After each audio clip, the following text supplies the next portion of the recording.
We have Andrew here at the Franciscan Fine Arts Festival, and he's going to tell us about his guitars. So cigar box guitars, they date all the way back to the Civil War era. Basically what happened is, an interesting note of history is the United States government, in order to better track guitars and be able to tax them, Really? passed a law that guitars had to be held in containers of 30 or 50.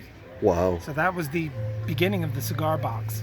Wow. And then, of course, once they started importing guitars in that way, there was a lot of empty boxes lying around. Sure. And Americans were interested in making music, and back in the 19th century, they couldn't just order from Amazon or go to Walmart and buy something made in China. Right. So they made it So themselves. they made it themselves. And there were also cigar box fiddles. Okay. And so the original cigar box was probably something like this here, which is one string. It was probably baling wire. It was Okay. probably something akin to a broomstick. Okay. And that was the beginning of the cigar box guitar. Nice. Um, And you made all these yourself? these I all made myself. Now the cigar box guitar enjoyed a little bit of popularity during the Depression for Imagine. obvious reasons. Yes. And then of course it was popular in the rural South. Yes. Yeah. I remember seeing a lot of Yeah. older movies, Yeah. and So- I didn't know the name, but I know the style. Yeah, so if you look at if you read testimonials from a lot of the old bluesmen, this is the way they got their start as children. You know, the father made them a cigar box guitar, or they made it themselves. Yeah. This instrument is known as a diddley bow, and the original diddley bow was a 2x4 with two nails and baling wire, and kids would take a Coke bottle and go back and forth, which is the roots of the slide. Yes. Yes. That's what I was In the thinking. Delta blues. Yes. So, That's awesome. so, you know, when you consider that this gave rise to the blues, and then the blues, of course, gave rise to rock and roll, which is Jazz America's and everything else. popular music. Yeah.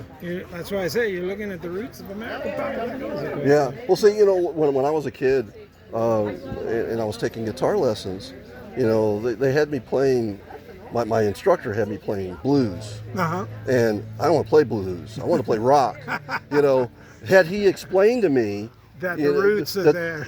the roots. Right. I mean, it wasn't until I heard interviews, you know, Eric Clapton and Jimmy Page Right. and Jeff Beck, and you know, most all of the British, you know, musicians, that they transformed their rock from blues, that I came to appreciate it. Sure. So, you know, my teacher didn't give me a history for to be able to identify. with. yeah, appreciation. Right, you know, right. music appreciation. You know, it's kind of sad. It wasn't until like maybe a year ago that I started learning that stuff. Yeah. You know. Yeah. Well, it's interesting that the blues artists in you know, in the UK, they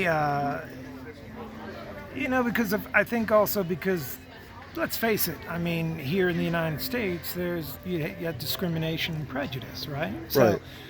you know, I love rock and roll, and I love Elvis, the king of rock and roll and stuff, but there were a lot of people who would theorize that, you know, it took a white guy to be able to popularize blues music, because otherwise, Well, who cares who popularized it? You know, it springboarded so that people would have an appreciation Exactly, for it. You know, exactly. so I don't care who Exactly. did it, Right. as long as it was done. Yeah. You know. Yeah, And but I mean the blues artists were able to get the reception in England that they couldn't get here in the United States because of the appreciation. because of the appreciation, and the you know, blues artists then during the 60s started to have blues festivals in England, and they were treated like gods. Yes, you know, they still are. Yeah, Yeah. they were revered. Yes. You know, for the ability to play that style of music. Yeah, And, it's you know, kind of like, you know, Bach and Mozart and Yeah, Brahms. exactly. You know, just a different genre. right. You know. So yeah, so this is. I think there's a little bit of a rebirth going on right now. A little bit of interest in the cigar box guitars. I started doing this during COVID. Okay. So, So you yeah, know. it kept you busy. Yeah. I see. Well, I made them for myself during COVID, and Yeah. you know, in the back of my mind, I was like, I should probably go to festivals and sell 'em. start promoting this Yeah, stuff. absolutely. And I am a little surprised by how many people come into my booth and they, first of all, they think that maybe this is my idea. Right. No, It's been around for a long time. You just springboarded it. Exactly. Yeah. And they've never heard of cigar box guitars. Yeah. You know? I've never heard the term, but I've definitely seen the style. Sure. You know. Thank you so much. So I appreciate being able to kind of expose people to that aspect of our history. Yes. You know?